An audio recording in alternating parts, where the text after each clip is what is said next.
mechanical engineer. I got that question earlier and I answered it, and it hasn't changed. I graduated at Texas A&M University. That's right. Anyway, my name is Kieth Groundwaller. I've seen some of you guys around. I recognize some of you. I am a mechanical engineer with Williams. I work here in the gas processing plant here in Parachute. You look up the valley there, you'll see Salt Base, big green building, and behind that is our plant. And given a limited amount of time here, trying to focus on what I wanted to get across to you guys, so I'm going to cover my story at a real high level and not get too far into what I've done or how I got here, but more what I wish I'd have known at your age, more what I wish I would have known at your age, and just trying to find a focus in life. And so, high level, I grew up in Pagosa Springs, spent 25 years there, graduated in '98, so I'm a little bit older, but went off to college after that because that's what I was supposed to do, right? I'm sure a lot of you guys have parents or whoever pressure you to go to school, and that's not a bad thing. Don't take that at all as me saying that. But what I do want to say is know why you're going, and that's because, you know, well, I'll come back to that. But went off to college for about 2.5 years working towards an engineering degree, and then hit a point where I just wasn't sure what I was doing, why I was there, what an engineer even did. And after 2.5 years of college, paying that kind of money to go do something, you should know where you're headed, right? You should know what you want to do. And I did. So it was around that time I met a girl, and she's now my wife of 18 years, and she's wonderful. And so we decided we were going to get married and get going in life. So I moved to North Carolina, went to work in restaurants for my dad. I don't know if anyone has family that works in restaurants, but you talk about hours, those are 80, 90-hour-a-week type of jobs. And I got a lot of family that does that, they love it, and it's great. That is your life. And then I had to just back off and say, this isn't for me. I'd like to do some other things too. So I moved back to Pagosa, went back to digging ditches with my stepdad, which is what I kind of grew up doing as a kid, running equipment. And then through some advanced got into plumbing. We had a golf buddy who needed help for a couple of weeks, so I was going to go help him out just for 2 weeks. Turned into 7 years. During that time, I got a master plumbing license. I'm still currently a master plumber in Colorado. I'm not practicing anymore, but got into that, decided to start my own business. Had my own business for about 6 or 7 years total, about 7 or 8 years, I guess.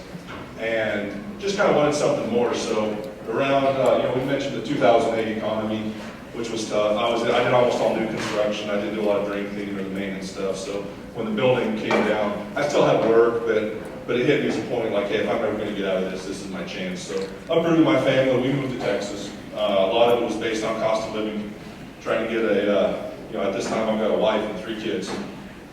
And so running a plumbing business, going to school full-time as an engineering student at one of the top 10 public engineering schools in the country, and having a wife and kids at home. I didn't have a life for 4 years. I basically would get my classes where I'm in class Tuesday, Thursday, if I could, get all of them Tuesday, Thursday, and just be in class all day long.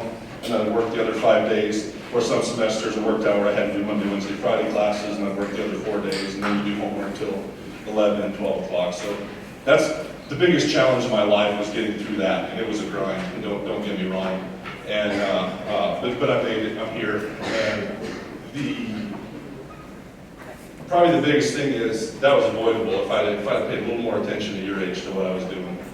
So going back to '98, graduated from high school. Up to that point, when you go to school, and maybe a lot of you guys may be living this, I don't know, but I've always had a class I was supposed to be in. And I was always one of the top students, so I'd always have a class, and I do all my classes like I was supposed to. I do homework at night, whatever I had to do, and I was always successful with that. And I was one of the top, I was a decent applicant, so I always had, okay, after school I go to practice, and everything was structured for me. I always had something I was supposed to be doing, and I'd show up and I'd do it, and generally speaking, I do it pretty well.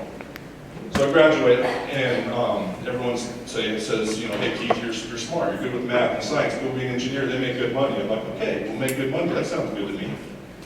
And that's how I ended up in engineering school with no idea what an engineer was or what I wanted to do. Now, in my case, I did have, I had a lot of scholarships, thankfully, so I didn't go into debt in those first couple of years.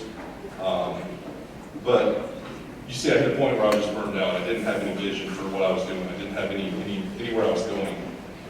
And so I left, and I went through all the other stuff and became plumber. And that's a great trade, guys. I'm not gonna badmouth that at all. I love that I had that experience and that skill. But it's not what I wanted to do. And so I hit a point, and I ended up back with a family of 5, trying to pull them through engineering school. We're coming out of high school, I had scholarships thrown at me all over the place. When you go back when you're 32, there's not a lot of people that are saying, oh yeah, let me give you a bunch of money as a 32-year-old to go back to college. So it was worth it, but it was a lot harder than it had to be. So what I want to convey, I guess, or tell you guys is take some time. Don't take this for granted.